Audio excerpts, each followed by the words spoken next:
इसमें 9 या 10 को जो भी मुस्लिम धर्मगुरु घोषित करेंगे उस दिन उनकी बकरीद का कार्यक्रम संपन्न होगा पूरे प्रदेश के अंदर। और 14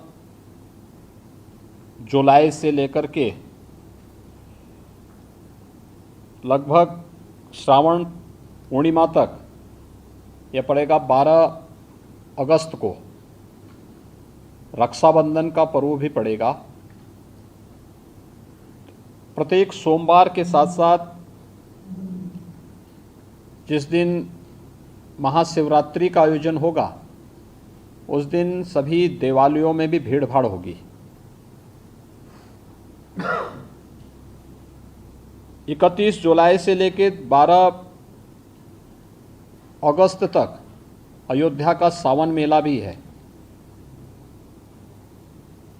2 अगस्त को नाग पंचमी का भी पर्व पड़ेगा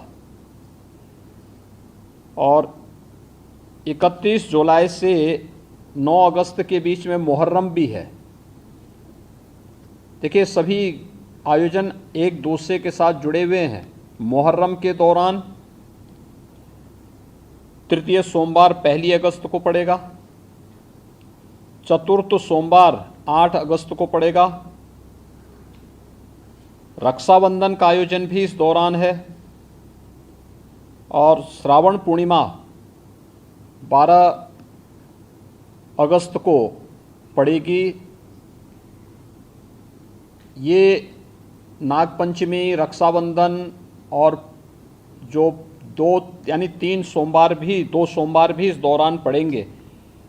इस दृष्टि से इसकी कार्य योजना बनाने के लिए जो हम लोगों ने धर्मगुरुओं के साथ संवाद बनाने की कार्रवाई को विभिन्न अवसरों पर अपनाया है, उसको हम पहले से ही तैयारी कर लें और बहुत सारे जनपदों ने इस पर अपना कार्य प्रारंभ भी किया है। और मुझे लगता है कि हमें इसको एक निरंतरता देनी चाहिए। संवाद बनाने में कोई भी किसी भी प्रकार की कोई समस्या नहीं होनी चाहिए। ये निचले स्तर पर कहीं पर थाना स्तर पर पीस कमेटी की मीटिंगों के माध्यम से और थाना अध्यक्षों के और अन्य जो हमारे इंस्पेक्टर, सब इंस्पेक्टर हैं, इनके माध्यम से भी कुछ धर्मगुरुओं के साथ, पुजारियों के साथ या अन्य जो मौलवी हैं उन सब के साथ हम लोगों को संवाद बनाने में कोई भी संकोच नहीं होना चाहिए। समाज के जो मानिंद हैं, अलग अलग तबके के उन लोगों के साथ भी संवाद बनाने में हमें किसी भी प्रकार का कोई संकोच नहीं होना चाहिए।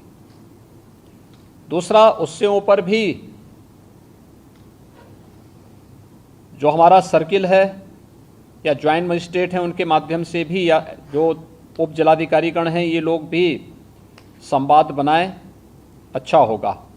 अलग अलग धर्मगुरुओं के साथ, समाज के मानिंदों के साथ में जिनकी समाज में अपनी एक पकड़ होती है, जनप्रतिनिधियों के साथ संवाद बनाना, उनकी गतिविधियों पर भी निगाह रखना, नज़र रखना। ऐसे ही जो एडिशनल एसपी और एडीएम स्तर के अधिकारी हैं वे लोग भी अपने इस कार्यक्रम को करें और जनपद स्तर पर जिलाधिकारी और पुलिस अधीक्षकों को भी संवाद के इस कार्यक्रम को आगे बढ़ाना होगा। यह सुनिश्चित करें क्योंकि ये सारे कार्यक्रम पड़ेंगे और 15 अगस्त को स्वतंत्रता दिवस का कार्यक्रम भी होगा जो चूँकि अमृत महोत्सव है आज़ादी का, तो इस अवसर पर कुछ विशेष आयोजन होंगे। उन आयोजनों के साथ पूरा प्रदेश जुड़ेगा। तो जितने भी ऐसे तत्व हैं जो एंटी सोशल हैं, एंटी नेशनल हैं, वे कुछ न कुछ गड़बड़ी करने का प्रयास करेंगे, माहौल को ख़राब करने का प्रयास करेंगे। इसलिए सतर्कता और सावधानी, इसके लिए संवाद हमारा महत्वपूर्ण है और संवाद के माध्यम से इसके समाधान का रास्ता निकालना, इसकी समीक्षा रेंज स्तर पर, कमिश्नरी स्तर पर, जोन स्तर पर निरंतर होती रहे। पर्व और त्यौहार कोई भी हो, शासन की जिम्मेदारी बनती है वहां पर सुविधा देना और सुरक्षा का बेहतर माहौल देना। कोई भी पर्व और त्यौहार हो, परंपरागत तरीके से हो, परंपरा से हटकर कुछ भी हम न होने दें।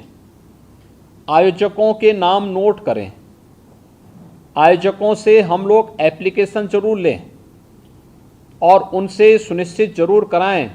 हमने गृह विभाग को भी मैंने एक परफॉर्मा उपलब्ध करवाया था कि उसे हर एक जनपद में उपलब्ध कराएं और उसी के माध्यम से अनुमति भी सुनिश्चित कराएं शर्तें जोड़िए उसमें कि वह कहीं भी शांति को भंग करने वाली व्यवस्था, कोई भी ऐसा बयान नहीं देंगे, कोई भी ऐसा कार्य नहीं करेंगे जिससे शांति व्यवस्था भंग होती हो, या किसी जाति, मत, मजहब, वर्ग, संप्रदाय या किसी भी अन्य उसकी भावनाएं आहत होती हैं, कोई भी इस प्रकार की बयानबाजी न हो। इस पर ध्यान देने के लिए हमें जहां व्यवस्था बनानी पड़ेगी, वहीं साथ ही साथ हम इस बात को सुनिश्चित करेंगे बकरीद के लिए मुस्लिम धर्मगुरुओं के साथ और इस आयोजन के साथ जुड़े हुए जितने भी लोग होंगे उन सभी के साथ हमें संवाद बनाना होगा। कावड़ यात्रा के लिए भी हमें कावड़ संघों के साथ, कावड़ संघ हैं बने हुए हर एक जगह, उनसे भी संवाद बनाना पड़ेगा।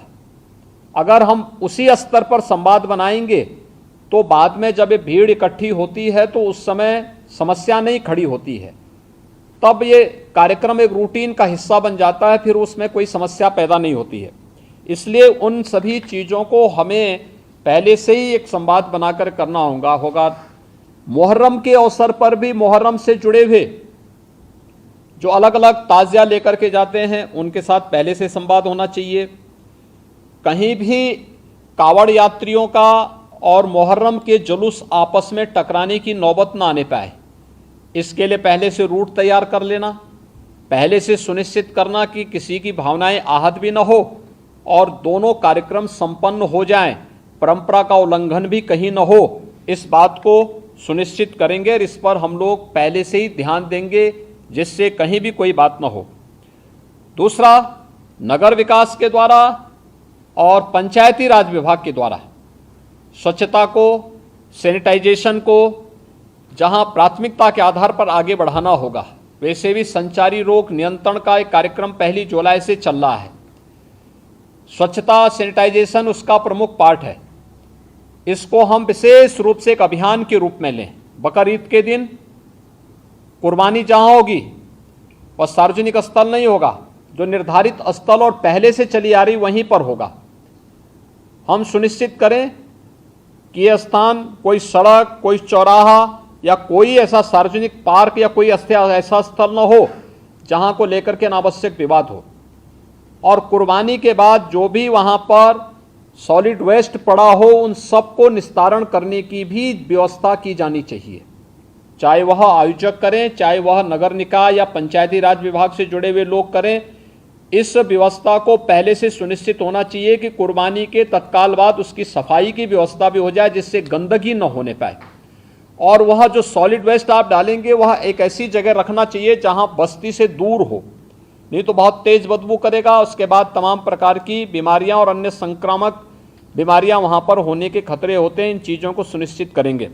उसको पानी में बहाएंगे भी नहीं, ये भी सुनिश्चित करेंगे।